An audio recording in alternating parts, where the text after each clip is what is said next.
الحمد للہ نحمده ونصلي على رسوله الكريم اما بعد فاعوذ باللہ من الشیطان الرجیم بسم اللہ الرحمن الرحیم والذین هم لأماناتهم وعهدهم راعون والذین هم بشهاداتهم قائمون والذین هم على صلاتهم يحافظون اولئک فی جنات مکرمون۔ سورہ معارج کے دوسرے رکوع کی یہ آیات ہیں۔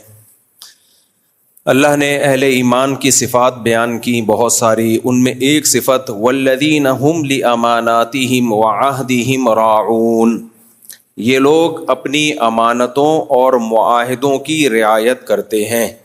اللہ کرے یہ آیت ہم سب کی سمجھ میں آ جائے۔ امانت کا کیا مطلب ہے؟ امین کہتے ہیں قابل اعتماد، ٹرسٹ، جس پہ آپ کو ٹرسٹ ہو، آپ اس کی طرف سے بے خوف ہو۔ امن سے نکلا ہے نا، امن۔ امن کسے کہتے ہیں؟ سلامتی، امن، جنگ کے اپوزٹ کو امن کہا جاتا ہے۔ اور امین، آپ اس سے بے خوف ہو۔ آپ جس کو اپنی امانت دیتے ہو اس کو بھی امین کہا جاتا ہے۔ آپ کسی کے پاس اپنی امانت رکھواتے ہو تو جس کے پاس آپ نے امانت رکھوائی ہے اسے کیا کہا جاتا ہے؟ امین۔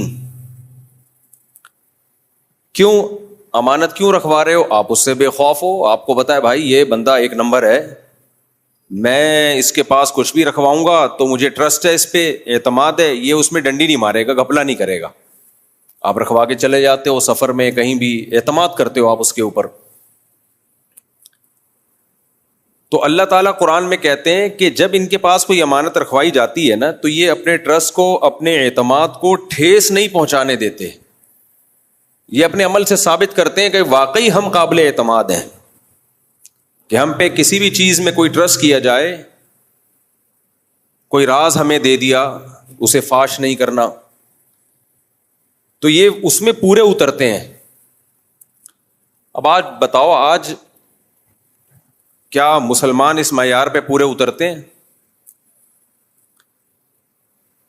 حدیث میں آتا ہے المجالس بالامانہ، جب بھی ہم کوئی نجی محفل میں بات کر رہے ہوتے ہیں وہ بھی ایک امانت ہوتی ہے۔ آپ نجی محفل میں بات کرو، اگلا جا کے اس کو پوری دنیا میں پھیلا دیتا ہے۔ تو یہ کیریکٹر جو ہے نا، کیریکٹر لیس ہونا، یہ بہت بری خصلت ہے۔ ابھی وہ ایک ٹک ٹاک پہ ایک ویڈیو آئی نا، وہی جو بناتے ہیں منہ پہ لال رومال، لال وہ ڈال کے بڑے زبردست چیزیں بنا رہے ہوتے ہیں۔ اس میں ایک بچے نے اپنی اماں سے کہا، نہیں، اپنے ابا کو فون کیا کہ اماں کی برتھ ڈے منا رہا ہوں، سرپرائز دوں گا، امی کو نہیں بتانا۔ ابو نے آفس میں امی کو فون کیا کہ تمہاری برتھ ڈے کر رہا ہے، سرپرائز دے رہا ہے، لیکن میرے بیٹے کو نہیں بتانا کہ میں نے تمہیں بتا دیا ہے، میرے بیٹے کو نہیں بتانا کہ میں نے تمہیں بتا دیا ہے۔ شوہر کا فرض بنتا تھا نا اب نہ بتائے۔ شوہر نے فوراً اپنی بیگم کو فون کیا کہ میرے بیٹے نے فون کیا ہے کہ تمہیں سرپرائز دینا چاہتا ہے اور اس نے مجھے تمہیں بتانے سے منع کیا ہے، تو اس لیے برتھ ڈے میں چلی جانا، لیکن بیٹے کو یہ نہ بتانا کہ میں نے تمہیں بتا دیا ہے۔ اماں کہاں پیٹ میں رکھتی بات، اماں نے فوراً بیٹے کو فون کیا، کم بخت تو نے، یعنی ہاں بیٹا تم نے مجھے سرپرائز دینا تھا نا، تو تمہارے ابا نے مجھے بتا دیا ہے کہ آج میری برتھ ڈے، لیکن ابا نے یہ کہا ہے، منع کیا ہے کہ یہ بیٹے کو نہیں بتانا، لہذا ابا کو فون کر کے یہ نہیں بتانا کہ میں نے تمہیں بتا دیا ہے۔ بیٹا بھی پیٹ کا ہلکا، اس نے ابا کو فون کیا کہ آپ نے اماں کو کیوں بتا دیا، لیکن اب اماں کو نہیں بتانا کہ میں نے آپ کو بتایا، اور پھر آپ نے اماں کو بتایا اور اماں نے مجھے بتایا۔ سمجھ رہے؟ اماں کو نہیں بتانا کہ میں نے آپ کو بتایا کہ آپ نے اماں کو بتایا، یہ چکر چل رہا ہے۔ پھر ابا فون کر رہے ہیں، جب میں نے منع کیا تھا بیٹے کو نہیں بتانا تو تم نے کیوں بتایا؟ اب بیٹے کو یہ نہیں بتانا کہ میں نے تمہیں بتایا، اور تم نے پھر بیٹے کو بتایا، اور پھر بیٹے نے مجھے بتایا، یہ بیٹے کو نہیں بتانا، تو یہ چکر چل رہا ہے۔ پھر یہی چل رہا ہے کہ تم اس کو نہیں بتانا کہ میں نے تمہیں بتا دیا، کہ اس نے مجھے بتا دیا، کہ تم نے اس کو بتایا، اور کیوں بتایا کہ میں نے تمہیں بتایا ہے۔ یہ مارکیٹ میں ہوتا ہے کہ نہیں ہوتا؟ یہ چل رہا ہے مارکیٹ۔ تو مارکیٹ میں یہی چل رہا ہے, کوئی راز نہیں رہا, فوراً پیٹ میں گدگدیاں ہونا شروع ہو جاتی ہیں کہ جا کے بتائیں کیسے یار کسی کو. تو اللہ کہتے ہیں ایمان والے لوگ جو ہیں وہ امانت کی رعایت کرتے ہیں. کوئی بات کسی کو بتا دی, اپنی خفیہ بات سینے میں لے کے رکھتے ہیں, اس کو کسی کے سامنے ظاہر نہیں کرتے. ندیم شاد ایک شاعر ہیں انڈیا کے, بڑا اچھا شعر ہے. وہ کہتے ہیں پتھروں سے کہو راز دل, یہ نہ دیں گے دغا آپ کو. پتھر جو ہے نا بت بن کے کھڑا رہے گا ساری زندگی, اس کے سامنے جو مرضی بولو گے دغا نہیں دے گا. اے ندیم آج کے دور میں آدمی کا بھروسہ نہیں, اے ندیم آج کے دور میں آدمی کا بھروسہ نہیں. اس کا ایک اور شعر سنا دیتا ہوں, شروع میں آپ خوش ہوں گے, آخر میں پھر پریشان ہو جائیں گے. کل وہ میرے بھی آنگن میں تھی جس پہ غرور, مجھے بہت پرانا ہو گیا نا سنا ہوئے. کل وہ میرے بھی آنگن میں تھی جس پہ غرور تجھ کو ہے, کچھ اس طرح کا شعر ہے. جس پہ کیا ہے شعر, کسی کو یاد ہے تو سناؤ. کل وہ میرے بھی آنگن میں تھی جس پہ تجھ کو غرور آج ہے. اب آپ پریشان خوش کہ یار پتہ نہیں کون تھی آنگن میں. کل وہ میرے بھی آنگن میں تھی جس پہ تجھ کو غرور آج ہے, کل وہ شاید تجھے چھوڑ دے اس خوشی کا بھروسہ نہیں. یعنی جن خوشیوں پہ آج تو اترا رہا ہے, دولت, شہرت, مزے کی لائف, اس پہ اترا مت. کل وہ میرے آنگن میں تھی اور میں بھی ایسے ہی غرور کرتا تھا, آج ان خوشیوں نے مجھے چھوڑ دیا, کل تجھے بھی چھوڑ سکتی ہیں. تو اس خوشی کا کوئی بھروسہ نہیں ہے. دیکھو نا انڈیا میں جہاز تباہ ہو گیا, سارے خوش جا رہے تھے, لندن جا رہے ہیں, انجوائے کریں گے لائف کو. وہ بیچارہ ایک شخص آیا, اپنی پوری فیملی کو, پریوار کو, خاندان کو لے کے جا رہے ہیں, سیلفیاں بنا رہے ہیں سب لوگ. دھڑام سے جہاز گرا, سب خوشیوں کو آگ لگ گئی. اور اس سے ہمیں کیا عبرت ملتی ہے؟ سب کچھ کس کے ہاتھ میں ہے بھائی؟ اللہ کے ہاتھ میں. اور دیکھو آپ نے موٹیویشنل اسپیکر سے سنا ہوگا کہ جو ٹائم پہ کام کرتے ہیں ہمیشہ کامیاب وہی ہوتے ہیں. سکسیسفل ہونے کی, کامیاب لوگوں کی جو 7 بڑی علامتیں ہیں نا, بہت بڑی 7 علامتیں گوروں نے لکھی ہیں کہ کامیاب, ان میں ایک یہ بھی ہے کہ یہ ٹائم کے پابند اور یہ سب چیزیں. وہ جو ایک لڑکی بچی ہے نا جہاز میں تباہ ہونے سے, وہ صرف اس لیے بچی ہے کہ ٹائم کی پابند نہیں تھی. وہ سمجھ رہے ہیں؟ انڈیا کا جو جہاز اڑا اور 3-4 منٹ کے بعد ہی وہ گر کے تباہ ہو گیا, اس میں ایک بندہ تو وہ تو اللہ نے بچا لیا, پیچھے سے دم سے نکل گیا, وہ اللہ اس کو زندگی دے. لیکن ایک لڑکی بچ گئی. کیوں بچی ہے؟ ٹائم پہ نہیں پہنچی تھی. تو کہاں گئی وہ ساری کامیابی اور سکسیسفل لائف کے بنیادی اصول کہ آپ ہر کام پرفیکٹ کریں, ٹائم پہ کریں, آپ کامیاب ہوں گے؟ نہ کچھ لوگ بغیر ٹائم کے کام کریں تو کامیاب ہو جاتے ہیں, ٹائم پہ کریں تو بیڑا غرق. تو وہ تو ٹائم پہ نہیں پہنچی, لیٹ ہونے کی عادت ہوگی لیٹ ہونے کی, ورنہ لگتا نہیں ہے کہ ایئرپورٹ بھی کوئی بندہ لیٹ ہو جائے. ایئرپورٹ کا تو پتا ہوتا ہے بھائی اتنے پہلے پہنچنا ہے, تو ٹائم پہ نہیں پہنچی اور اللہ کا فضل ہوا. اس سے ہمارے پاکستانی نوجوانوں کو کتنی موٹیویشن ملی ہے کہ صبح جلدی اٹھنا اور رات کو ٹائم پہ سونا. یہ ناکام لوگوں کی علامتیں. جو تھوڑی سی موٹیویشن ملی تھی نا, اس کا بھی بیڑا غرق ہو گیا. تو لیکن اس کا جواب میں آپ کو دیتا ہوں. اس کا جواب کسی کے باپ کے پاس بھی نہیں ہے, اس کا جواب صرف اسلام کے پاس ہے. کسی کے پاس اس کا جواب نہیں ہے. بھائی آپ کوئی بھی آپ کو سمجھا رہا ہوں نا ٹائم پہ کی پابندی کریں تو آپ کامیاب ہوں گے, سکسیسفل لائف ہے, تو آپ بتاتے ہیں سر اس نے تو ٹائم کی پابندی کرتی تو آج جا چکی ہوتی, اس کی تو سارا ویژن کی ایسی کی تیسی, اس کو تو بچایا کس چیز نے؟ ٹائم کی پابند نہیں ہے. تو اس کا جواب اسلام نے دیا ہے. اسلام نے یہ دیا ہے کہ آپ کامیابی کے اسباب کے پابند ہیں, کامیابی کے جو اسباب ہیں ان کو اختیار کریں. اس پہ آپ کو وہ کامیابی ملے گی یا نہیں ملے گی یہ آپ کے ہاتھ میں نہیں ہے. یہ کس کے ہاتھ میں ہے؟ اللہ کے. اللہ کی مرضی اس کامیابی میں ناکام کر دے, ناکامی میں کامیاب کر دے. یہ اللہ کا مسئلہ ہے, آپ کا نہیں ہے. آپ کامیابی کے اسباب اختیار کریں, پھر ناکام بھی ہو گئے تو اللہ کہتا ہے یہ دنیا کی ناکامی نہیں ہے, میں کامیاب کر دوں گا. اصل آخرت ہے, دنیا نہیں ہے. دنیا میں کامیابی کے اسباب اختیار کرنے والے بہت دفعہ فیل ہو جاتے ہیں, اور ناکامی کے اسباب اختیار کرنے والے بہت دفعہ کامیاب ہو جاتے ہیں. تو یہ تو بظاہر نا انصافی ہے کہ اللہ جو ٹائم کے پابند تھے وہ مر گئے اور جو سست دیر سے اٹھے وہ بچ گئے. آپ کہہ سکتے ہیں ہو سکتا ہے کوئی ایکسیڈنٹ ہو گیا اس کے ساتھ. بھائی ایکسیڈنٹ نہ بھی ہوا ہوتا, سست بھی ہوتی تو آج بچنا تھا اس نے. صحیح ہے نا, آج اس نے بچنا تھا. تو یہ اللہ پہ ایک اشکال ہوتا ہے نا کہ اللہ جو ٹائم کے پابند ہیں ان کا تو بیڑا غرق ہو گیا, اور جو ٹائم کے پابند نہیں ہیں, لیٹ پہنچ رہے ہیں, سست ہیں, وہ کامیاب ہو رہے ہیں. اس کا مطلب سست بننا چاہیے. تو اللہ جواب میں کیا کہے گا؟ غیر مسلم کے پاس تو کوئی جواب, وہ کہے گا لک تھی بھائی, ایک لک تھی, کیا کر سکتے ہیں. اللہ اس کا جواب دیتا ہے کہ تم جس چیز کو کامیابی سمجھ رہے ہو حقیقت میں وہ کامیابی ہے نہیں, اور تم جس چیز کو ناکامی سمجھ رہے ہو حقیقت میں وہ ناکامی ہے نہیں. اصل کامیابی آخرت کی ہے. جو چست لوگ ہوتے ہیں اور اپنی چستی کو صحیح سمت میں لے کے جا رہے ہوتے ہیں آخرت کے لیے, تو بے شک وہ دنیا میں ناکام ہو جائیں, آخرت میں کیا ہیں؟ کامیاب. اور جو سست لوگ ہوتے ہیں وہ دنیا میں کامیاب ہو بھی جائیں, آخرت میں کیا ہیں؟ ناکام. آخرت میں سست, جنت میں تھوڑی جائے گا, سست نہیں جائے گا جنت میں. دیکھو حدیث میں آتا ہے ایسے پیغمبر بھی دنیا میں آئے جنہوں نے دین کی دعوت کا کام شروع کیا, ایک شخص بھی ایمان نہیں لایا اور ان کو قتل کر دیا گیا. دنیاوی لحاظ سے وہ اپنے ویژن میں کامیاب ہوئے یا ناکام؟ بولو, دنیاوی لحاظ سے کیا ہوئے؟ وہ ناکام.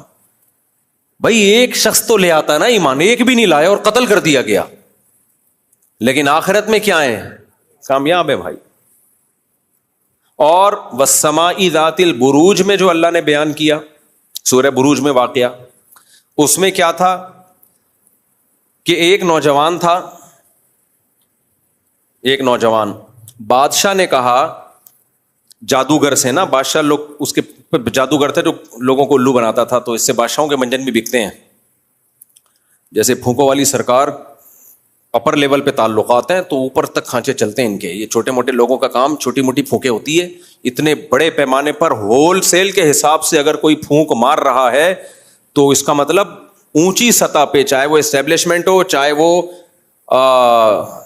ہمارے سیاسی لیڈر ہوں, کہیں نہ کہیں اس کا کھانچا چل رہا ہے. ورنہ اتنی پھونک کہاں سے آ رہی ہے بھائی؟ تو یہ باقاعدہ اسٹیبلشمنٹ میں کچھ لوگ ہوتے ہیں, پوری نہیں, کچھ لوگ ہوتے ہیں جن سے ان کے رابطے ہوتے ہیں, اور پھر سیاسی لیڈروں میں کچھ لوگ ہوتے ہیں جن سے ان کے رابطے ہوتے ہیں, تو وہاں سے ان کو پائپ لائن ہوتی ہے, وہاں سے پھونک ان میں بھری جا رہی ہوتی ہے اور یہ آگے پارسل کر رہے ہوتے ہیں. تو اتنے اونچے پیمانے پر یہ ہوتا نہیں ہے اپر لیول میں اتنے تعلقات کے بغیر. چھوٹے موٹے عامل یہ ادھر ادھر چتونگڑے گھوم رہے ہوتے ہیں, ان کے کوئی تعلقات نہیں ہوتے. تو اب کیا ہے, اب جو بادشاہ تھا نا اس نے کیا کیا, اس نے کہا کہ جادوگر کو بلایا, پھونکوں والی سرکار جو اس زمانے کی تھی, کیونکہ وہ بھی شعبدے دکھاتے ہیں نا. یہ بھی دیکھو ہڈی ٹوٹی ہوئی تھی, ہم نے جوڑ دی, لنگڑا تھا ایک دم سیدھا چلنا شروع ہو گیا. تو یہ سارے شعبدے ہوتے ہیں, جادوگروں کے پاس ہوتے ہیں شعبدے. تو بادشاہ نے جادوگر کو بلایا اور کہا کہ جادوگر نے کہا کہ دیکھو میں مرنے والا ہوں, تو آپ کوئی بندہ دے دو جس کو میں یہ جادو سکھا دوں. یہی شعبدے بازیاں. کوئی نوجوان دے دو, جوان خون ہو, تاکہ کچھ عرصہ چل تو سکے نا وہ, تو آپ کی کام آئے گا, یہ منجن دبا کے چلتا رہے گا آپ کا. تو ایک نوجوان کو بادشاہ نے دے دیا, کسی گھر غریب فیملی سے لیا ہوگا, بھائی اس بے روزگار ہے اس کو سکھاؤ. یہ صحیح حدیث سے یہ مضمون ثابت ہے جو میں بیان کر رہا ہوں سورہ بروج کی تفسیر میں.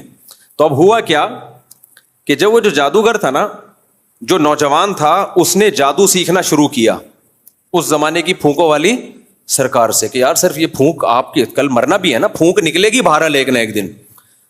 کتنی بھی پھونکوں کے سلنڈر بھروا لو, موت کا فرشتہ آتا ہے تو اچھے اچھوں کی پھونک نکال دیتا ہے. تو اس سے پہلے کہ بادشاہ کی پھونک نکل جائے, کسی اور کو یہ پھونکوں والا فن سکھا دیا جائے. تو جادوگر بڈھا ہو گیا تھا, اس نے پھر اس نوجوان کو سکھانا شروع کیا. اب اللہ کی قدرت یہ کہ وہ بچہ جب اپنے گھر سے نکل کے آتا تو راستے میں ایک راہب, اس دور میں عیسائی مذہب برحق مذہب تھا, عیسائیت, اس میں راہب جو عیسائیوں میں بزرگ ہوا کرتے تھے, تو راستے میں ایک بزرگ تھے جو بابے ہر دور میں رہے ہیں, یہ ذہن میں رکھنا. جو کہتے ہیں نا بابوں کو نہیں مانتے, وہ اسلام ہی کو نہیں مانتے. ہاں, دو قسم کے بابے ہوتے ہیں, برے بابے اور ایک نیک بابے. تو بابوں سے تعلق کے بغیر دین نہیں آتا میرے بھائی. ہاں بابا صحیح ہونا چاہیے, خود صحیح عقیدے پر ہو, لیکن یہ کہنا میرا کوئی بابا ہی نہیں ہے تو اس کا مطلب یہ گمراہ ہے. تو راستے میں ایک بابا تھا, راہب, اللہ والا. تو یہ نوجوان جب جادوگر کے پاس آتا تو آتے ہوئے بھی اس راہب سے ملتا ہوا آتا اور گھر جاتے ہوئے بھی راہب سے ملتا ہوا آتا. جب جادوگر کے پاس آتا تھوڑی دیر ہو جاتی, جادوگر پوچھتا دیر سے کیوں آئے ہو, تو یہ کچھ گول مول بات کر دیتا, گھر میں دیر ہو گئی. اور جب گھر دیر سے پہنچتا تو وہاں گول مول بات کر دیتا. گھر والوں کو نہیں بتا رہا تھا میں راہب کے پاس جا رہا ہوں, کیونکہ گھر والوں کو بتا دیتا گھر والوں نے پکڑ کے کوٹنا تھا. گھر والوں نے پھونکوں والی سرکار کے پاس بھیجا ہے اور آپ مفتی طارق مسعود صاحب کے پاس آ رہے ہو بیچ میں سرکار کے خلاف باتیں سننے کے لیے, تو گھر والوں کو غصہ آئے گا کہ نہیں آئے گا؟ خیر ہم تو بزرگ نہیں ہیں, وہ واقعی بزرگ تھا, یعنی کوشش کر رہے ہیں بزرگ بننے کی. تو اب وہ راہب کے پاس 2 دفعہ اور 1 دفعہ کس کے پاس؟ بولو, جادوگر کے پاس. تو اس نوجوان کو راہب کی باتیں زیادہ اٹریکٹ کرنے لگی کہ یار اس کی باتوں میں توحید ہے, نماز ہے, روزہ ہے, صلہ رحمی ہے, اوٹ پٹانگ پھینکتا نہیں ہے لمبی لمبی ہے, لاجک کی بات کرتا ہے. اور یہ جو جادوگر ہے یہ لالچی بھی ہوتے ہیں, جھوٹے بھی ہوتے ہیں, کذاب بھی ہوتے ہیں, اور بہت ساری فحش حرکتوں میں بھی مبتلا ہوتے ہیں. کتنی لوگوں کی عزتوں کو لوٹا ہے نا ان جادوگروں نے. تو میں کیا بات کر رہا تھا, ہاں تو وہ جو نوجوان تھا اس جادوگر کے پاس آتا اور جادوگر اس کو یہی پھونکوں والی سرکار بنانے کی کوشش کرتا. تو نوجوان کو اندازہ ہو گیا کہ یہ جھوٹا مکار, ٹھیک ہے میں یہ فن سیکھ لوں گا تو پیسہ تو کما لوں گا, بادشاہ کا قرب بھی مجھے مل جائے گا, لیکن صحیح بات کس کی ہے؟ راہب کی, جو اللہ والا ہے, نیک ہے, طہارت ہے, پاکیزگی ہے. تو عیسائی مذہب پر اس کا دل آ گیا کہ بھائی یہ ٹھیک ہے. تو اب آہستہ آہستہ کیا ہوا کہ وہ جو ہے اسلام قبول کیے, جو اس زمانے کا اسلام تو عیسائیت ہی تھی نا, عیسائیت قبول کی اس نے اور عبادت گزار بن گیا. اب جب عبادت گزار بنا تو اس کے ہاتھ پہ کرامتیں ظاہر ہونا شروع ہو گئی. یہاں جہلم کو بہت غصہ آئے گا کہ ایسا ہوا کیوں, لیکن یہ حدیث سے ثابت ہے, صحیح حدیث سے. میں کہتا ہوں اس زمانے کے بزرگ جو عیسائی تھے, نوجوان جو حضرت عیسیٰ کے امتی تھے, عیسیٰ ابن مریم کا امتی نیک بنے, اس کے ہاتھ پہ کرامت ظاہر ہو سکتی ہے, اور اس امت محمد صلی اللہ علیہ وسلم کا امتی نیک بنے اور نوجوان نہ ہو بلکہ بوڑھا ہو جائے اسی نیکی میں, اس کے ہاتھ پہ کرامت اگر ظاہر ہو تو آپ کہتے ہیں کہانیاں سناتے ہیں, بابوں کے قصے سناتے ہیں, شرک پھیلاتے ہیں. بھائی آپ قرآن و سنت کو فالو نہیں کر رہے, آپ کو بزرگوں سے چونکہ بغض ہے لہذا ان کی کوئی کرامت آپ کے سامنے آتی ہے تو اب آپ کو یہ ہوتا ہے میری تو کوئی کرامت ہو نہیں رہی اور ہمارے تو سرے سے کوئی بزرگی نہیں ہے, ان کی کیوں ہو رہی ہے؟ اس بیس پہ آپ انکار کر رہے ہوتے ہو, اس بیس پہ آپ. ہاں اس میں ڈرامے بازی بھی ہوتی ہے, جھوٹ قصے بھی سنائے جاتے ہیں, لیکن سنانے والا اگر مستند ہے اور جس کے بارے میں سنایا جا رہا ہے اس کا نیک ہونا ثابت ہو جائے, پھر اس کرامت کا انکار کرنا یہ پیغمبر کی توہین ہے صلی اللہ علیہ وسلم کی. کیوں توہین ہے؟ کہ بھائی عیسیٰ کے امتی سے تو کرامتیں ظاہر ہو سکتی ہیں اور محمد صلی اللہ علیہ وسلم کے امتی سے کرامت ظاہر نہیں ہو سکتی. اس کا مطلب آپ حضرت عیسیٰ کا مقام محمد صلی اللہ علیہ وسلم سے بڑھا رہے ہو. کہ عیسیٰ ابن مریم علیہ السلام کو فالو کرنے والے تو دنیا میں ہوں گے کرامتیں, اور محمد صلی اللہ علیہ وسلم کو فالو کرنے والوں کے ہاتھ میں کچھ نہیں ہوگی کرامت. تو یہ سارا قصہ ہی غلط ہے میرے بھائی, جو ان لوگوں نے منجن بیچ رہے ہیں نا. ہاں اس میں اعتدال ضروری ہے کہ توحید پرست ہو, وہ بزرگ نیک ہو اور اس کی کرامت کا صدور مستند ذریعے سے ثابت ہو. ایسا نہیں ہے کہ کوئی بیٹھ کے بنا رہا ہو, بیٹھ کے مستند ذریعہ ہو, بیان کرنے والا قابل اعتماد ہو. تو اب اس نوجوان کے ہاتھ پہ صحیح حدیث کے مطابق کرامتیں ظاہر ہونا بولو شروع. کیا کرامتیں ہو رہی ہیں؟ وہ شخص جو پیدائشی گنجا ہو اس کے سر پہ ہاتھ رکھے بال نکل آئے. دیکھو جب بھی علمی پوائنٹ بیچ میں آتے ہیں نا تو میں بیان کرتا ہوں, میں چھوڑتا نہیں اس کو. ابھی ایک واقعے میں مجھے کئی ہفتے نکل جاتے ہیں بیان کرنے میں. اس سے پتہ چلتا ہے ٹنڈ یہ آزمائش ہے, بال اللہ کی نعمت. کیا خیال ہے؟ آج بعض جگہوں پہ ٹنڈ کو نعمت سمجھا گیا ہے, بعض خانقاہوں میں ہر وقت ٹنڈ کرا کے رکھتے ہیں اور اس کو ثواب بھی سمجھتے ہیں. اصلاح کی نیت سے کسی حد تک تو ٹھیک ہے یہ, تاکہ شو بازیوں کا عنصر نہ آئے, لیکن یہ ہمیشہ کے لیے اس کو معمول بنا لینا یہ ٹھیک نہیں ہے. نبی نے صرف حج عمرے کے موقع پہ حلق کرایا ہے اور وہاں بھی شریعت نے اجازت دی ہے کہ قصر بھی کر سکتے ہو اگرچہ کم فضیلت ہے. بال کٹوا بھی سکتے ہو. تو اس لیے جس چیز کو شریعت نے لازم نہ کیا ہو میرے بھائی, اس کو اپنے اوپر مسلط نہیں کر لینا چاہیے. دینداروں کو چاہیے اس زمانے میں حلیہ ایسا رکھیں کہ دیکھنے میں اچھے لگیں. ٹنڈے منڈے گھومیں گے اور پھر کرتے بھی اتنے لمبے لمبے, 2-2 4-4 آدمی ایک تمبو میں آ جائیں, شامیانے میں آ جائیں. لوگ کہتے ہیں یار یہ کیا, ہم دیندار بن کے ایسے بنیں گے؟ نارمل ڈریس پہنو جیسے سارے پہنتے ہیں, اچھے لگو دیکھنے میں. ہمارے شیخ حضرت مفتی رشید احمد صاحب رحمہ اللہ اس کے بہت خلاف تھے کہ خانقاہوں میں ایک مخصوص لباس, مخصوص ٹوپی. فرماتے تھے اس سے دھڑے بندی پھیلتی ہے, فرقواریت پھیلتی ہے. جیسے سب مسلمانوں کا لباس ہے آپ کا بھی ویسا ہی ہونا چاہیے. میں نے ایک عربی کو دیکھا شلوار قمیص پہن کے گھوم رہا ہے پاکستان میں, حالانکہ عربی تو نہیں چھوڑتے اپنا لباس. میں نے کہا کیوں؟ کہہ رہے ہیں یار سب نے یہ پہنا ہوا, میں الگ سے ہی نمونہ نظر آ رہا ہوں. اس کے خیال میں, یعنی اس کی بات کو اپنے الفاظ میں بیان کر رہا ہوں. تو اگرچہ میجورٹی عربیوں کی ایسے نہیں کرتی, لیکن بعض یہ بھی کر رہے ہوتے ہیں یار جیسے سب رہ رہے ہیں اسی طرح رہو. تو اپنا ایک الگ سے ڈریس بنا لینا, پھر اتنا لمبا کرتا, اتنا چوڑا, 4-4 آدمی اس میں آ جائیں, یہ ٹھیک نہیں ہے. نارمل جیسے سب رہتے ہیں ایسے رہو, ہم مسلمان ہیں. یہ چیزیں پھر آگے بڑھتی ہیں. پہلے ڈریسنگ الگ ہوتی ہے, پھر پیر پرستی شروع ہوتی ہے, پھر اپنی مسجد بھی الگ ہو جاتی ہے. ادھر مسجد بنی ہوئی ہے, اسی کے ساتھ اپنی مسجد بنا لیں گے. نمازی ٹوٹ گئے. جب ایک مسجد ہے سب اس میں نماز پڑھ رہے ہیں, آپ بھی آگے پڑھ لو بھائی. نہیں جی ہمارے حضرت جی کے حساب سے یہ والا امام سیٹ نہیں ہے. امام آپ کے حساب سے دنیا میں کوئی بھی سیٹ نہیں ہو سکتا. جوڑ پیدا کرنے کے لیے, اجتماعیت کے لیے انفرادی خامیوں کو برداشت کیا جاتا ہے. کہ ایک مسجد جب محلے میں ہے تو کوئی بات نہیں, امام تھوڑا آڑا ترچا ہے برداشت کر لو. اجتماعیت سب ایک جگہ کھڑے ہو کے نماز پڑھیں. ادھر ایک مسجد, ساتھ والی گلی میں دوسری مسجد, جس کو جہاں موقع ملتا ہے ایک مسجد بنا لیتا ہے, چاہے ضرورت نہ بھی ہو. تو یہ غلط چیز ہے. تو اب وہ کیا تھا, ہاں وہ راہب ہاتھ پھیرتا جس کے سر پہ بال نہ ہو, کرامت کے طور پہ کیا نکل آتے؟ بال نکل آتے. پیدائشی نابینا کی آنکھوں پہ ہاتھ رکھتا اور اس کی آنکھیں, بولو نا کیا ہو گیا, واپس لوٹ آتی.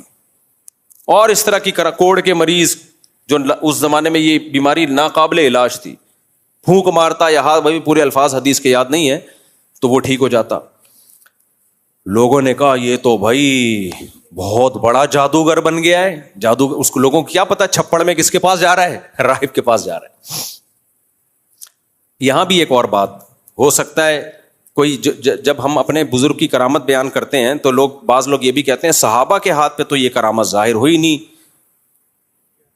اور شیخ الحدیث مولانا زکریا رحمۃ اللہ علیہ کے والد 2 سال میں 1 پاؤ قرآن پڑھنے لگے, ایک پاؤ پارا.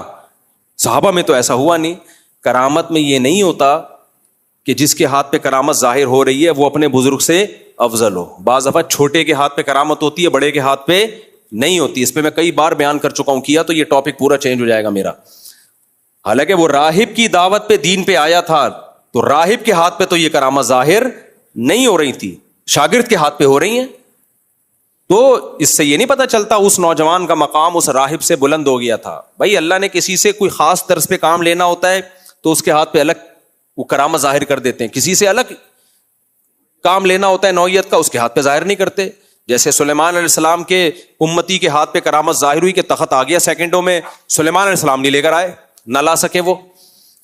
تو اب کیا ہے کہ اس راہب کے ہاتھ پہ کیا بھائی لوگ ٹھیک ہو رہے ہیں. لوگوں نے کہا بھائی یہ تو بڑا پہنچا ہوا جادوگر بن گیا ہے, اب آؤ جی میرا یہ کام کر دیں, میرا یہ کام کر دیں. وہ تو پھونکو والی سرکار سے بھی کیا ہو گیا آگے نکل. وہ نوجوان چونکہ 1 نمبر تھا, اس نے کہا نہیں بھائی یہ کوئی جادو نہیں ہے, اور یہ میں کر ہی نہیں رہا. یہ کون کر رہا ہے؟ اللہ. کرامت کی ایک ظاہری علامت پتہ ہے کیا ہوتی ہے؟ جس بزرگ جو شعبدے دکھاتا ہے نا, وہ چاہتا ہے لوگ میرے گرد اکٹھے ہوں. اور پیغمبر جو معجزے دکھاتے ہیں یا اولیاء جو کرامتیں دکھاتے ہیں وہ کہتے ہیں کہ لوگ کس کے پاس جائیں؟ اللہ کے. یہ بہت بڑا فرق ہے. وہ اپنا جو ہے معتقد نہیں بناتے, یہ اپنے آپ کو سجدہ نہیں کرواتے, بلکہ وہ کہاں لے کے جاتے ہیں؟ اللہ کی طرف. دیکھو نبی صلی اللہ علیہ وسلم کے ہاتھ پہ معجزے ظاہر ہوئے, تو ہم سجدہ نبی کی قبر پہ کرتے ہیں یا بیت اللہ میں؟ بیت اللہ. تو نبی نے ان معجزوں کے لیے معاذ اللہ کیش نہیں کروایا اپنے لیے, بلکہ وصیت کر کے گئے کہ اللہ یہود و نصارہ پہ لعنت کرے کہ جو اپنے انبیاء کی قبروں کو سجدہ گاہ بنا لیتے ہیں. میری قبر کو سرداگاہ مت بنانا, میری قبر کو عید کی طرح میلے ٹھیلے مت کرنا, جیسے مزاروں پہ عرس ہوتے ہیں, یہ کام مت کرنا. تو اپنی قبر کو آپ نے شرک سے محفوظ رکھا. صحابہ چاہتے تھے کہ آپ کو سجدہ کریں, آپ نے فرمایا نا نا نا نا, اللہ کے سوا کسی کو سجدہ حلال نہیں ہے. اور اگر اللہ پرمیشن دے دیتا نا تو بھی میں یہ نہیں کہتا میرے سامنے سجدہ کرو, میں بیوی کو کہتا شوہر کے سامنے سجدہ کرو. میں بات سمجھا پا رہا ہوں؟ جو جاہل پیر ہوتا ہے نا, جاہل, وہ سب سے کٹا کے اپنی طرف لے کر آتا ہے. وہ کہتا ہے شریعت بعد میں, منہ سے بولے گا اللہ رسول پہلے, لیکن ایٹیٹیوڈ جو اس کا ہوگا نا, جو پیغام میسج جو ڈیلیور کر رہا ہوگا, جو لوگوں کی ذہن سازی ہوگی, وہ ذہن سازی یہ ہوتی ہے کہ اللہ کو ہٹا کے ان کے پیچھے لگ جاؤ. یہاں میں ان پیروں کے خلاف بھی بولوں گا جو اپنے مریدوں کو اپنے ماں باپ سے کٹا دیتے ہیں. اتنی خدمت اپنی کرواتے ہیں, اپنے فضائل اتنے بتاتے ہیں کہ لوگ باپ کو بے وقوف سمجھتے ہیں اور پیر صاحب کو کیا سمجھتے ہیں, باپ بنا لیتے ہیں. قرآن و سنت میں میرے بھائی جس طرح ماں اور باپ کا اللہ نے حق بیان کیا ہے, اس طرح پیر و مرشد اور استاذ کا حق بیان بولو نہیں کیا. آج استاذ بعض دفعہ اپنے فضائل سنا رہا ہوتا ہے, دیکھیں استاذ تو روحانی باپ ہوتا ہے, ایک جسمانی باپ ہوتا ہے. یہ میں نے سنی ہے خود تقریریں, جسمانی باپ تو تمہیں جو ہے آسمان سے زمین پہ لے آتا ہے, عالم ارواح میں تھے, تمہیں کہاں لے آیا, زمین پہ. اور روحانی باپ جو ٹیچر ہوتا ہے, جو پیر و مرشد ہوتا ہے, وہ تمہیں زمین سے آسمان کی بلندیوں پہ ترقی دے کے لے جاتا ہے. اگر وہ جسمانی باپ آسمان سے زمین پہ نہ لے کر آتا تو تیرا باپ اس کو دوبارہ آسمان پہ لے کے جاتا. فضول آدمی. تو پیدا کرنے کا سبب تو باپ بنا ہے نا, ماں اور باپ بنے ہیں. چھاتیوں سے دودھ 2 سال ماں نے پلایا ہے, اس کی گندگیاں ماں نے صاف کی ہیں, اس کے پیمپر ماں نے چینج کیے ہیں, دن رات اس نے قربان کر دیے تیری خاطر. مولانا اشرف علی تھانوی رحمہ اللہ تعالیٰ بھی تصوف میں بڑے امام سمجھے جاتے ہیں, پیر و مرشد. میرے دادا پیر ہیں مولانا اشرف علی تھانوی. میں حضرت مفتی رشید احمد صاحب سے بیعت ہوں نا, تو اور حضرت مفتی رشید احمد صاحب کے پیر کون تھے, اشرف علی تھانوی رحمۃ اللہ علیہ. تو وہ فرمایا کرتے تھے, آج کل کے پیر کیا کرتے ہیں, ایسا مرید کا ذہن بنا دیتے ہیں, پھر اس پہ انہوں نے اعتراض کیا, فرمایا لو تھے کسی کے, ہو کسی اور کے گئے. پیدا کسی نے کیا, پال پوس کے بڑا کسی نے کیا, اور غلام کسی اور کے بن گئے. تو پیر, اوریجنل پیر جو ہوگا نا, صحیح پیر و مرشد ہوگا, وہ آپ کو آپ کے ماں باپ سے کٹائے گا نہیں. اس سے بیعت ہونے کے بعد, اس سے اصلاحی تعلق رکھنے کے بعد آپ کے دل میں اپنے ماں باپ کی ویلیو کم نہیں ہوگی, بلکہ اور زیادہ بڑھ جائے گی. اگر پیر سے بیعت ہونے کے بعد, ٹھیک ہے پیر کی خدمت بھی کرو, وہ بھی ضروری ہے روحانی ترقی کے لیے, تو لیکن اس کی خدمت کے ساتھ ساتھ اپنے ماں اور باپ کی خدمت کا بھی جذبہ پیدا ہو رہا ہے, اس کا مطلب یہ 1 نمبر پیر ہے. اور اگر اس کے ساتھ تعلق رکھنے کے بعد ابا بے وقوف لگنے لگیں اور اماں آپ کو فالتو لگنے لگیں, ان کو ٹائم, پیروں کے ساتھ سارا دن بیٹھا رہے گا خانقاہ میں پڑا ہوا, ابا کے پاس 5 منٹ بیٹھنے کا ٹائم نہیں. حتیٰ کہ بیوی کے ساتھ آپ کا معاملہ کیسا ہوگا یہ بھی ابا اماں نہیں بتائیں گے, جن کی بہو ہے, یہ کون بتائے گا, پیر. میں تو بھگتا ہوا ہوں ایسے کیسز, اس لیے بتا رہا ہوں. ہمارے حضرت مفتی رشید احمد صاحب سے کسی نے پوچھا کہ اگر پیر ایک بات کا حکم دے, جو جائز باتیں ہوں میں سے وہ بات ہوں, اور ماں باپ اس کے خلاف حکم دیں, تو کس کی بات کو فالو کیا جائے گا؟ حضرت نے فرمایا اگر وہ 1 نمبر پیر ہوگا تو وہ ایسا کرے گا ہی نہیں. اس کو جب پتہ ہے کہ ماں باپ کی خواہش کچھ اور ہے, تو وہ ماں باپ کی مرضی پہ چلنے کا حکم دے گا. وہ ہوگا ہی نہیں جو ماں باپ کی مرضی کے خلاف آپ کو لے کے جا رہا ہے. ہاں یہ جائز اور مباح چیزوں میں ہے, جن چیزوں کا تعلق تربیت سے وہ ایک الگ بات ہے بھائی. تربیت یا علاج سے جن چیزوں, بعض دفعہ ڈاکٹر آپ کو علاج بتاتا ہے کہ آپ کو پیناڈول کھانی پڑے گی, ابا کہہ رہے ہیں نہیں کھاؤ, تو اب جسمانی علاج کرنا ہے نا, تو یہاں کس کی چلے گی, ڈاکٹر کی چلے گی. وہ کہے گا پھر ابا سے علاج کرا لے بھائی. تو جن چیزوں کا تعلق اصلاح سے ہے, مثال کے طور پر آپ کو اللہ نہ کرے فوش فلمیں دیکھنے کی عادت پڑ گئی. اب آپ کو پتا ہے یار میں کمپیوٹر پہ تنہائی میں بیٹھوں گا تو میں خراب ہوں گا, یا میں جب بھی کمپیوٹر پہ آ کے بیٹھوں گا میں غلط چیزوں کی طرف چلا جاؤں گا. اب ابا کہہ رہے ہیں بیٹھ, تو کیوں صوفی بنتا جا رہا ہے, بیٹھ. آپ کو پتا ہے میں بیٹھا تو گیا. پیر صاحب نے کہا کچھ وقت تک آپ پر اینڈرائڈ موبائل استعمال کرنے پر بھی پابندی ہے, پہلے آپ کو برائی سے بچنے کی عادت ہو جائے پھر آ جانا. تو ایسے موقع پہ بھی پیر و مرشد کی بات کو مانا جائے گا, کیونکہ اس کا تعلق کس سے ہے, اصلاح سے اس کا تعلق ہے. ورنہ یاد رکھو اللہ تعالیٰ نے ماں باپ کا جو مقام دیا ہے، خدا کی قسم جب انسان قرآن پڑھتا ہے تو آدمی کہتا ہے بھائی اس معیار پہ شاید آج کوئی بھی پورا نہیں اترتا، آج شاید اس معیار پہ کوئی بھی پورا نہیں اتر رہا. اور حقیقت میں دیکھو، اپنے بچوں کو دیکھو کیسے پالتے ہو، کیسے ان کے رونے پہ روتے ہو، ان کے ہنسنے پہ ہنستے ہو، اور ماں کی محنت دیکھا کرو یار. تو خیر، تو یہ میں بتا رہا تھا، کرامتوں سے مجھے یاد آیا، جو اوریجنل سچی مچی کے بزرگ ہوتے ہیں جب ان کے ہاتھ پہ کرامت ظاہر ہوتی ہے تو وہ اپنی نفی کرتے ہیں، بھائی ہم کچھ نہیں ہیں، ہم اللہ کی عبادت کرتے ہیں تو اس کی وجہ سے ہمارے ہاتھ پہ کچھ یہ چیزیں ظاہر ہو گئیں، تو کس کی طرف جانا ہے بھائی؟ اللہ کی طرف جاؤ، اسی کی عبادت کرو، اسی کی طرف جاؤ. تو وہ نوجوان نے بھی یہی کرنا شروع کر دیا. اس نے بھی کیا، لوگ آ کے کہتے تم تو یار بڑے زبردست بن گئے. اس نے کہا بھائی میرا کچھ بھی نہیں ہے، نہ میں گنجے کے سر پہ بال اگا سکتا ہوں، نہ میں کوڑ کے مریضوں کو، میں تو صرف ہاتھ لگاتا ہوں، اور کرتا کون ہے؟ اللہ. تو کس کی طرف جاؤ؟ اللہ کی. تو اللہ نے اس سے کوئی بہت بڑا کام لینا چاہ رہے تھے اس نوجوان سے، کہ تاکہ جب یہ کرامتیں ظاہر ہوں تو لوگ کس پر ایمان لائیں؟ اللہ پہ. اس کی ایک آسان مثال دوں، جب انسان شہیدوں کے خون میں خوشبو سونگھتا ہے تو شہید سے عقیدت بڑھے نہ بڑھے، حق کے لیے جان دینے کا جذبہ بڑھ جاتا ہے. کیا خیال ہے؟ یعنی اللہ کے لیے جان دینے کا جذبہ بڑھ جاتا ہے. تو یہ وہ کرامت ہے جس سے انسان اس شہید کی طرف نہیں جا رہا، کدھر کو جا رہا ہے؟ اللہ کی طرف. تو یہ فرق ہے جادو میں اور کرامت میں. تو اس نوجوان نے کہا کہ بھائی میں نہیں، بھائی یہ کون کرتا ہے؟ بھائی یہ اللہ کرتا ہے. اب بادشاہ کو بھی پتا چل گیا بھائی یہ تو بہت بڑی چیز بن گیا ہے یار، ہم نے کون کون سے تیل ایجاد کر کے دیکھ لیے، باہر نہیں آ رہے. تو اس کو لایا گیا. بادشاہ نے کہا بھائی تیرا معاملہ بہت بڑھ گیا ہے. تو اس نے کہا میں نہیں کرتا، میں جادو نہیں ہے یہ، میں ایمان لے آیا ہوں، ایک خدا کو مانتا ہوں، تجھے رب نہیں مانتا. بادشاہ کو غصہ آیا، اس نے اس کو لالچ دی، ڈرایا، دھمکایا، ہر طرح سے کوشش کی کہ یہ عیسائی مذہب کو چھوڑ دے. یہ نہیں مانا. بادشاہ نے پھر کہا 3 واقعات ہیں اس میں، 3 طرح سے اس کو قتل کرنے کی کوشش کی گئی، لیکن ہر طرح سے اللہ کی طرف سے کوئی کرامت ظاہر ہوئی اور وہ قتل سے بچ گیا. بادشاہ پریشان تھا کہ لوگ ایمان لا رہے ہیں اس کی کرامتوں کو دیکھ دیکھ کے، لوگ سارے اللہ والے بن رہے ہیں، بادشاہ کے دین کو لوگ چھوڑ رہے ہیں. بادشاہ کو اندازہ ہو گیا یہ سب مجھے خدا ماننا چھوڑ دیں گے اور اللہ اللہ کرنا شروع کر دیں گے، میری تو حکومت کا خاتمہ ہو جائے گا. تو بادشاہ نے پھر یہ کیا، بہت پریشان، ہر طرح سے جب قتل کی کوششیں ناکام ہو گئی نا، اب یہ ہے اس نوجوان نے کہا دیکھو جب اللہ کسی کو بہت محیر العقول واقعات دیتے ہیں نا تو پھر اس کی آزمائش بھی بہت سخت ہوتی ہے.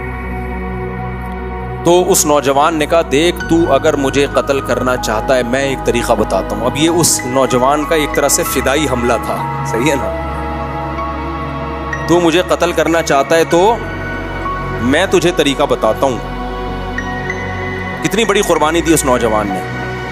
اب لوگوں میں نا یہ بات پھیل گئی تھی کہ اس کو جس طرح بھی پہاڑ پہ لے کر گئے زلزلہ آیا وہ لوگ گر گئے یہ بچ گیا، کشتی میں لے کر گئے طوفان آیا وہ مر گئے یہ بچ گیا. تو اس نے کہا میں تجھے ایک طریقہ بتاتا ہوں جس طرح سے تو اگر مجھے اس طریقے سے قتل کرے گا تو میں قتل ہو جاؤں گا.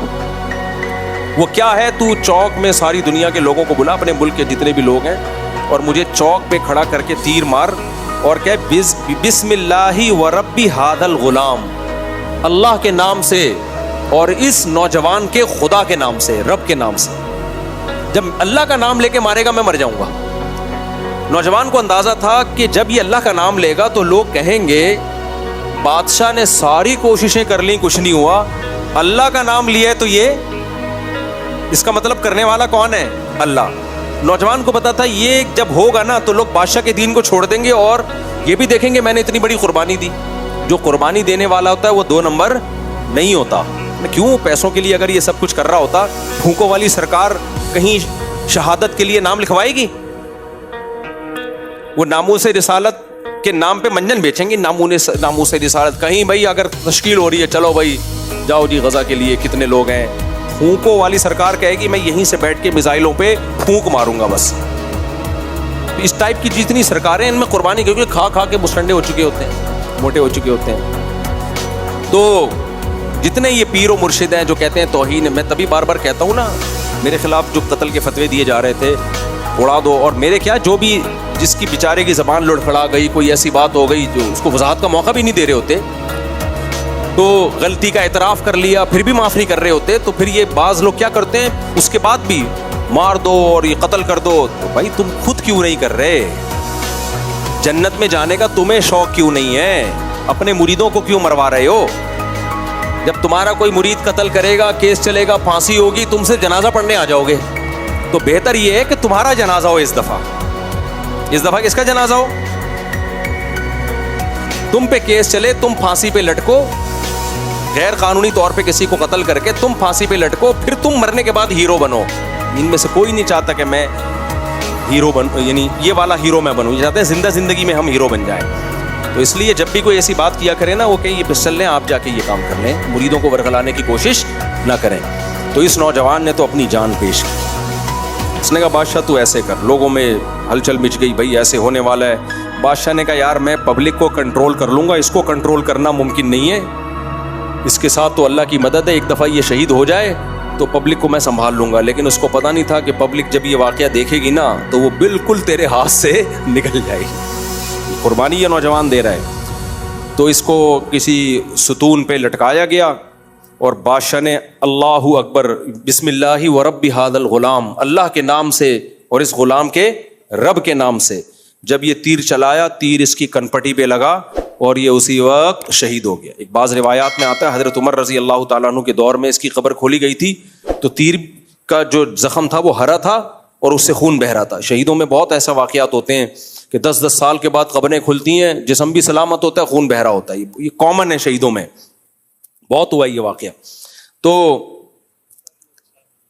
اس دن غامدی صاحب سے کسی نے سوال پوچھا, پروفیسر غامدی صاحب سے, کہ کیا یہ قبر سے خوشبو آنا اور شہیدوں کا یہ جو کہا جاتا ہے یہ برحق ہے؟ تو غامدی صاحب نے کہا لوگوں کے اپنے اپنے مشاہدات ہیں. تو میرا خود بھی مشاہدہ ہے, لوگوں کے ہیں, لیکن میرا اپنا مشاہدہ ہے شہیدوں کے خون کی خوشبو. تو یہ قبروں کی خوشبو کے واقعات 2-4 نہیں ہیں, بہت ہیں یہ واقعات. ہاں اس میں جھوٹ بھی ہو سکتا ہے, ڈرامے بازی بھی ہو سکتی ہے, لیکن بہت سے واقعات اوریجنل ہیں, صحیح ہیں. خیر, تو اس نوجوان نے کہا بھائی یہ کس کی طرف سے ہے؟ اللہ کی طرف. ہاں وہ شہید ہوا, جہاں اس نے شہادت پائی ہے سب لوگ اشہد ان لا الہ الا اللہ و اشہد ان عیسی ابن مریم روح اللہ, جو بھی اس زمانے کا کلمہ تھا وہ سارے سیدنا عیسیٰ پہ ایمان لے آئے, سارے مسلمان ہو گئے. جو عیسائی مذہب انہوں نے اختیار کر لیا, اور اس وقت عیسائیت میں توحید تھی. عیسائی حضرت عیسیٰ کو اللہ کا بیٹا نہیں کہتے تھے. تو اب کیا ہوا ہے, جب یہ سب ہو گیا تو بادشاہ نے کہا یہ کیا ہو گیا, ایک ہی رولہ پہ گیا, چودھری سٹا لے گیا. پنجاب میں نا الیکشن جب تھے تو کوئی اور جیت گیا, چودھری صاحب جیت گئے, محنت کسی اور نے کی تھی. تو اس پہ یہ پنجاب میں شعر لکھا ہوتا تھا, ایک ہی رولہ پہ گیا چودھری سٹا لے گیا. تو بادشاہ نے کہا ایک ہی رولہ پہ گیا, یہ تو چودھری سٹا لے گیا, کوشش میں کر رہا ہوں اور فائدہ کون لے گیا؟ یہ تو نوجوان کا دین لوگوں نے قبول کر لیا. تو بادشاہ لوگ کیا کرتے ہیں ایسے موقع پہ؟ ظلم کرتے ہیں. تبھی یہ جو لوگ کہتے ہیں نا خلافت, بھائی کچھ چیزوں میں بادشاہی نظام اچھا ہوتا ہے, کچھ میں جمہوری نظام اچھا ہوتا ہے. بادشاہی نظام یا کوئی خلیفہ ہو وہ جب اچھا ہوتا ہے جب وہ نیک ہو, پرہیزگار ہو, شریعت کے مطابق چلا رہا ہو. لیکن اگر اس کی کھوپڑی گھوم گئی نا تو وہ جو ظلم کرے گا نا وہ ایسی کی تیسی کر دے گا. جمہوری نظام میں کچھ آواز تو اٹھا سکتے ہو نا, ایک آدمی کے پاس پاور نہیں ہوتی. خیر جی, بادشاہی نظام تھا, بادشاہ سلامت نے آرڈر دیا اڑا دو سب کو.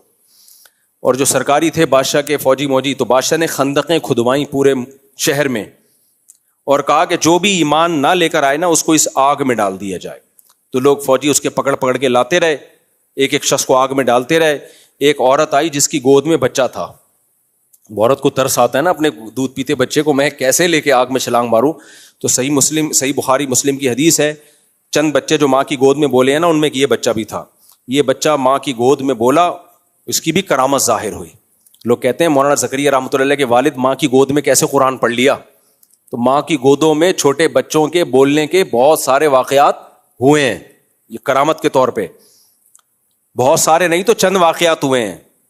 تو جب عیسیٰ علیہ السلام کی امت میں ہو سکتے ہیں تو محمد صلی اللہ علیہ وسلم کی امت میں کیوں نہیں ہو سکتے؟ تو اب کیا ہوا کہ وہ جو بچہ تھا اس نے وہ ماں کی گود میں بولا اور کہا اے ماں گھبرا مت, یہ دیکھنے میں آگ ہے, حقیقت میں یہ جنت کا باغ ہے. یہ اللہ کی طرف سے حوصلہ ملتا ہے جب انسان قربانی دیتا ہے. تو ماں نے اس بچے کو لے کے اس آگ میں چھلانگ لگا دی. تو اب میں جو اصل واقعہ بیان کرنا چاہ رہا تھا نا, یہ تو سارا یعنی تمہید لمبی ہو گئی. تو قرآن میں کہیں نہیں کہ پھر اس پر عذاب آیا بادشاہ پر, کچھ بھی نہیں ہے. کیا مطلب؟ دنیا میں وہ سب کیا ہو گئے؟ ناکام. اچھا وہاں ساحل ادیم بھی نہیں تھا. ساحل ادیم ہوتا تو کہتا ہے اسٹیٹ کے خلاف بغاوت کرو, تم چپ بیٹھے ہوئے ہو, سب جا رہے ہیں آنکھوں میں چھلانگے مار رہے ہیں. وجہ کیا تھی بھائی؟ وہ ان کے پاس پاور نہیں تھی بادشاہ سے لڑنے کی. جب پاور نہیں ہوتی تو آپ کے پاس صبر کے علاوہ کوئی اور آپشن نہیں ہوتا. وہاں آ کے کیا جاتا کہ جی آپ ان سے لڑیں اسٹیٹ سے, آپ یوں کریں, وہ کہیں گے ہمارے کھانا پینا مشکل ہو گیا ہے, ہم نے ایمان لیا یہ ہماری. تو اس لیے اسباب اختیار کرنے کا حکم دیا ہے. تبھی موسیٰ علیہ السلام فرعون کو زبانی دعوت دی ہے, لڑے نہیں ہیں. کلیم اللہ ہوتے ہوئے بھی نہیں لڑے ہیں فرعون کے خلاف. بھائی پاورفل ہے تو اللہ نے زمینی اسباب کو سامنے رکھ کے ہمیں پالیسیاں بنانے کا حکم دیا ہے. باقی جو ایسے واقعات ہیں کہ 313 اتنے پہ غالب ہو گئے, وہ معجزہ ہے. معجزے پیغمبروں کے ساتھ ہوتے ہیں اور کرامتیں ولی اللہ کے ساتھ ہوتی ہیں, لیکن اس میں ولی کو پتا ہوتا ہے کرامت ظاہر ہوگی تبھی وہ کر لیتے ہیں. تو اگر جناب ساحل ادیم صاحب کو اگر کوئی کرامت نظر آ رہی ہے کہ ہم یوں کریں گے اور ایسا انقلاب آ جائے گا تو بتائیں, رپورٹ پیش کریں. ہمیں اگر لگا کہ یہ صحیح کرامت ہے تو ہم اس پر عمل کر لیں گے. تو لیکن شریعت میں حکم ہے اسباب اختیار کرنے کا. تو وہ ساری قوم جتنے بھی لوگ ایمان لائے تھے ہزاروں کی تعداد میں, وہ سب آگ میں اس نے جلا دیے. تو اب قرآن میں نہیں ہے کہ اس کا کوئی برا ہوا اس کے ساتھ. اللہ نے آخرت کی دھمکیاں دی ہیں. تو ایک عرب عالم نے اس پہ بڑی پیاری بات لکھی ہے کہ دنیاوی لحاظ سے وہ بادشاہ کامیاب ہو گیا, بغاوت کو اس نے, زبانی بغاوت, مسلح والی بغاوت نہیں, اس نے کچل دیا, کامیاب ہو گیا. لیکن کیا ہم اس کو کامیابی کہیں گے؟ بولو نا. قرآن کہتا ہے وَالسَّمَاءِ ذَاتِ الْبُرُوجِ, وَالسَّمَاءِ ذَاتِ الْبُرُوجِ.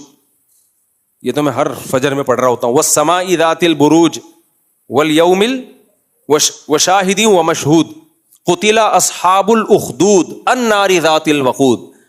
اللہ کہتے ہیں وہ جو خندقیں کھودنے والے تھے نا, بادشاہ اور اس کے فوجی, وہ سب برباد ہو گئے.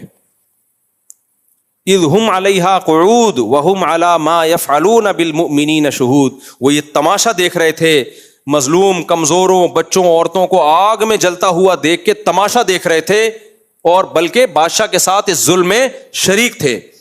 دنیا تو کہے گی یہ لوگ برباد ہو گئے. قرآن کہہ رہا ہے کون برباد ہو گیا؟ بادشاہ اور اس کے فوجی, جو یہ ظلم دیکھ رہے تھے اپنی آنکھوں سے. انگریز دیکھے گا کہے گا کہاں برباد ہوئے بھائی, کامیاب ہو گئے, بغاوت کو کچل دیا انہوں نے. تو اس لیے